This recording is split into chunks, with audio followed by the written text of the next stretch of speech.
Nigel Farage going double or quits in his support for Donald Trump. Polling you may not have seen reported in the mainstream media that shows a Trump advantage in the US presidential race as the Biden campaign starts to show signs of wobbling. Going to bring you all the very latest in this report, guys. But as ever, you could please start off by clicking the subscribe button and the bell, the notification bell, so you don't miss future reports. I'd really appreciate it. And make sure that you don't miss future videos here on the West Monster channel. Now, I just want to start off. I asked my supporters, and of course, thanks those of you who are supporting the channel, supporting Real News. I really appreciate it. I really want to build a community on this channel. Click the join button or the link in the pinned comment if you want to become a supporter. It's about £5 per month. Would really appreciate it. It helps me do these videos regularly. And I asked my supporters what they were making of the US presidential race, what their thoughts were. Really interested to hear what my supporters have got to say. I really appreciate you guys. John saying the US election is a critical issue. We await it with hope and trepidation. Thanks for your support, John. Brian saying, from what I've seen on YouTube, Biden struggles to get more than a handful of supporters and is halting and incoherent in what he has to say in very few hustings, whereas Trump has huge enthusiastic crowds. Yeah, I mean, that's something I've picked up on.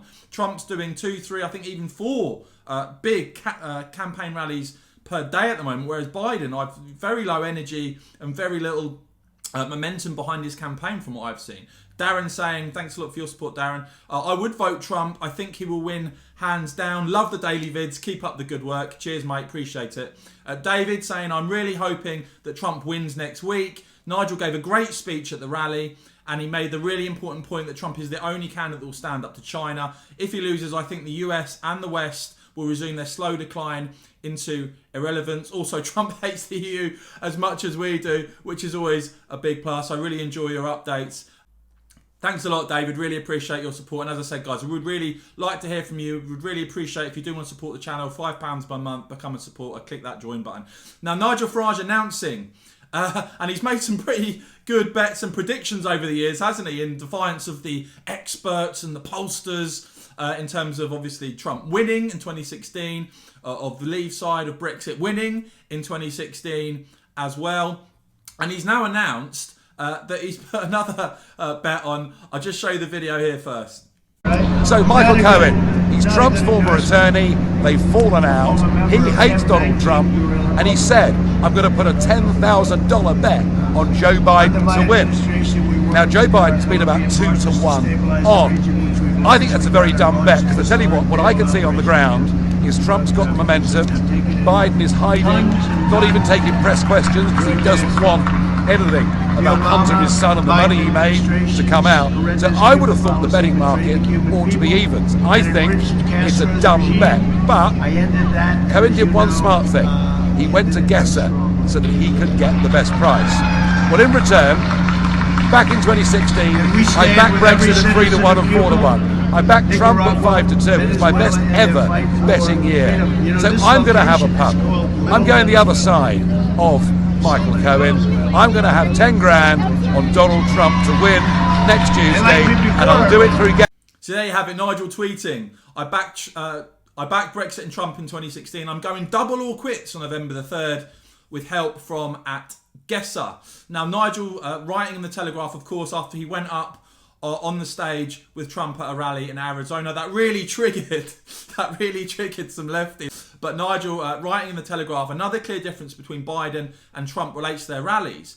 Biden holds few of them, but not as many people turn up, and they are less lively. This reflects what the polling shows. The primary reason, which many people offer for voting Biden, is a dislike of Trump rather than an eagerness for the Democrat candidate. And we see this a lot, don't we, guys, in terms of the left across the board in a lot of ways, and we saw it in the Brexit referendum as well. Rather than giving people anything positive to vote for, all they want to do is slag off and attack the other side. And that sort of negative messaging has been resoundingly defeated time and time again. And as Nigel says, the polling does show that Biden supporters are chiefly motivated by voting against Trump than rather actually for anything. Perhaps this explains why Biden seems to be hiding most of the time and has done very little publicly compared to Donald Trump. Nigel also writing in the Telegraph, as I mentioned, a Trump victory is central to how the Western world will develop over the next few years. Who else will have the courage to stand up to the Chinese Communist Party? And he also talks about, Nigel also saying, if the culture wars in which the whole of the Western world is currently engaged are to be won. Trump being in the White House will be pivotal, and says, as things stand, Donald Trump has what the Americans call the big M. No, not me. the big M. Momentum, of course. That is why I believe he has every chance of winning next week, and I pray that he does. Now, just one poll I wanted to bring you, one set of polls, is from Trafalgar Group, which was the only non-partisan outlet in 2016 to find Trump leading in Michigan and Pennsylvania on election day. They now show Trump leading, small leads in both states, which would be keys to a Trump victory again. And Trafalgar's Robert Gahali says there is a hidden Trump vote that is not being accounted for in polls that show Biden on a glide path to the White House. And I'm highlighting these polls because overwhelmingly, as in 2016, some of the leads given to Biden I think are ridiculous and completely unrealistic. Hey, let's wait and see. But Gahali's saying there are more shy Trump voters than last time, and it's not even a contest, adding that it's quite possible that the polling industry is heading for a catastrophic miss in 2020. Now, Trafalgar Group at the moment, what they're showing in recent polls is that undecideds are shrinking in a narrow lead for Trump in Pennsylvania. They're showing a steady Trump lead in Michigan, and they're also showing undecideds breaking for Trump and Trump ahead in Arizona. It isn't so rosy, I don't think, in the Biden campaign as some are making out. Here's a report from Bloomberg. Perhaps the cracks starting to appear now. Biden aides see warning signs in black Latino turnout so far. Now, I do think the way that the media sort of break up voters into ethnic or gender blocks or the rest of it, it doesn't sit well with me, guys. I don't like it, but that's what they've done in this report. Senior officials on Democratic presidential nominee Joe Biden's campaign are increasingly worried, Bloomberg Report, about insufficient black and Latino voter turnout in key states like Florida and Pennsylvania, with only 4 days until the election, according to people familiar with the matter. Despite record early vote turnout across the country, there are warning signs for Biden. In Arizona, 2/3 of Latino registered voters have not yet cast a ballot. In Florida, half of Latino and black registered voters have not yet voted, but more than half of white voters have cast ballots, according to data from Catalyst, a Democratic data firm. In Pennsylvania, nearly 75% of registered black voters have not yet voted, the data shows. The firm's analysis of early vote numbers also show a surge of non-college educated white voters who's largely back President Trump compared to voters of colour who overwhelmingly support Biden. The Bloomberg Report, the situation is particularly stark in Florida, where Republicans currently have a 9.4% turnout advantage in Miami-Dade County, a place where analysts say Biden will need a significant margin to carry the state. I would like to see a turnout increase, and yes, we need improvement, said Steve Scala, the president of Unite the Country, a pro-Biden super PAC.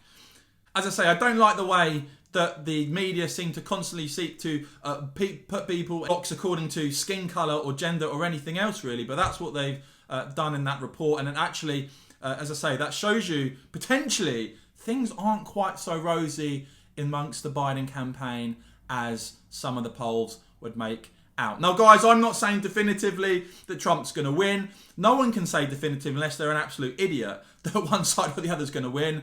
But I do think, if I had to make a prediction, that Trump is going to upset the odds again. Of course, I could be wrong, but that's what I think is going to happen. And if so, the US polling industry is finished, because apart from a few like Trafalgar Group, the polls do have Joe Biden consistently, not just ahead slightly, but consistently ahead, way ahead in key states. Let me know what you think is going to happen, guys. Let me know what you think about Nigel's bet. And as ever, thank you very much for watching.